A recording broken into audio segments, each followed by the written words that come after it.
ধরুন আপনি রাস্তা দিয়ে হাঁটছেন, হঠাৎ পুলিশ রেড করলো, আপনি গ্রেপ্তার হলেন।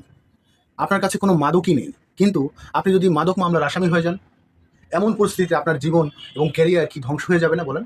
মিথ্যা মামলা থেকে নির্দোষ প্রমাণ হওয়ার উপায় জানতে আজকের ভিডিওটি শেষ পর্যন্ত দেখুন। করুণাময় আল্লাহর নামে শুরু করছি। আইনি সেবা চ্যানেলের পক্ষ থেকে সবাইকে স্বাগত।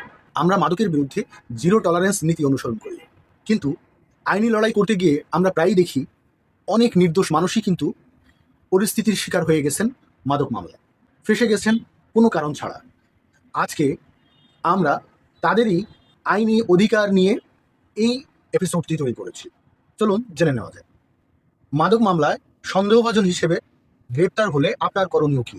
যেমন পরিস্থিতির শিকার হলেন পথচারী হিসেবে বা যাত্রী হিসেবে। অনেক সময় দেখা যায় যে একটি এলাকায় অভিযান চলছে, সেখানে দিয়ে আপনি সাধারণ পথচারী বা ছাত্র হেঁটে যাওয়ার সময় পুলিশ তাকে সন্দেহভাজন হিসেবে ধরে ফেলে, অথচ তার কাছে কিন্তু কিছুই পাওয়া যায়, নো রিকভারি।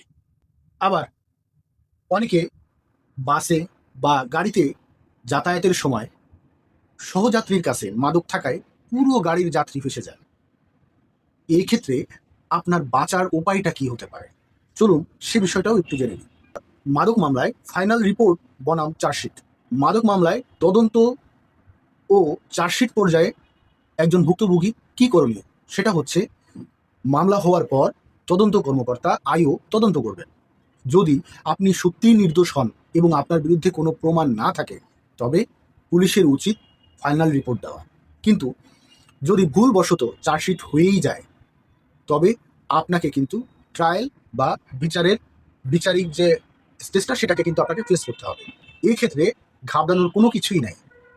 মাদক মামলায় নিজেকে যেভাবে নির্দোষ প্রমাণ করবেন তার আজকে 5টি গুরুত্বপূর্ণ টিপস আপনাদের মাধ্যমে শেয়ার করব।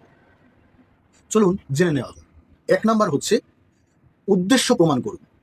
আপনি কেন সেই স্থানে ছিলেন, যেমন বাসের টিকিট, অফিসের কাজ, ব্যক্তিগত জরুরি প্রয়োজন। সেই প্রমাণগুলো যদি আপনি আদালতকে উপস্থাপন করতে পারেন, সেটি আপনার জন্য একটি বড় প্রমাণ হিসেবে দাঁড় করবে। 2 নাম্বার সাক্ষীদের জেরা। মাদক মামলার মূল ভিত্তি হলো সাক্ষী। যদি সাক্ষীরা আপনার নাম না বলে বা আপনি জড়িত নন বলে সাক্ষী দেয়, তবে কিন্তু আপনি খালাস পেয়ে যান। 3 নাম্বার পূর্বের কোনো রেকর্ড। যদি আপনার নামে আগে বা পূর্বে কোনো ধরনের অপরাধের রেকর্ড না থাকে, তবে কিন্তু আপনি সেটি আদালতের কাছে জোরালোভাবে আপনি তুলে ধরতে পারবেন বা তুলে ধরুন।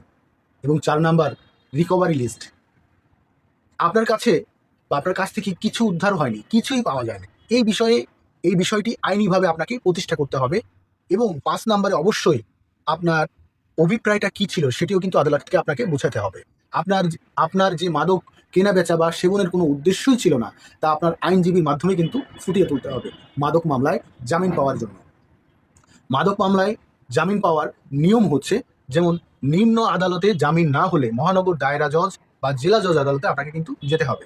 সেখান থেকেও যদি আপনি জামিন না পান বা জামিন না হয়, তবে প্রতিকারের জন্য আপনাকে মহামান্য হাইকোর্টে আপনাকে শরণাপন্ন হতে হবে। মহামান্য হাইকোর্ট থেকে আপনাকে জামিনের জন্য আবেদন করতে হবে। একটি কথা পরিষ্কারভাবে বলতে চাই, আমরা কেবল তাদেরই আইনি সহায়তা দেই যারা নির্দোষ বা ষড়যন্ত্রের শিকার। যারা প্রকৃত মাদক ব্যবসায়ী বা এই মরণ নেশায় সাথে জড়িত, তাদের আমরা কোনোভাবেই সমর্থন করি না এবং তাদের কাজও গ্রহণ করি না। মাদক সমাজকে ধ্বংস করে, তাই মাদক থেকে দূরে থাকুন। নির্দোষ কেউ যদি আইনি জটিলতায় হয়রানির শিকার হন, যাতে হয়রানির শিকার না হতে হয়, সেটাই হচ্ছে আমাদের পূর্ণাঙ্গ লক্ষ্য। আপনারা যদি এই বিষয়ে কোনো সুনির্দিষ্ট প্রশ্ন থেকে থাকে, এই সহায়তার প্রয়োজন হয় বা আপনাদের কোনো প্রয়োজন হয়, তবে আপনারা কমেন্টস বক্সে আপনাদের মতামত সরাসরি জানাতে পারেন এবং যোগাযোগ করতে পারেন। সচেতন হতে ভিডিওটি শেয়ার করে অন্যদেরকে সচেতন হতে সাহায্য করুন। ধন্যবাদ। সুস্থ থাকুন, নিরাপদে থাকুন। আল্লাহ হাফেজ।